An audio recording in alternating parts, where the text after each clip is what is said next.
Ayan, quick tips sa mga baguhan, yung mga third tweeter. Ipapakita ko sa inyo yung diskarte ko malapit. Paano? Oy! TikTok? Yeah! Ngayon, ito ang tubo na to kanina. Ginaba ko yan, nandun yan. So, medyo imposible sa sikip ng lugar na yan. Hindi ko mahihinang yan. Ngayon, ang ginawa ko, bago ko ibaba, minarkingan ko yan isa-isa. Kasi pit up na yan eh. Yan na yan eh. Final na yan.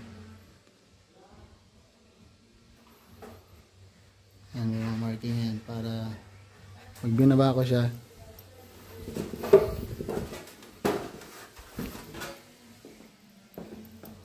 i-align ko na lang ulit siya, saka ko hihinangin.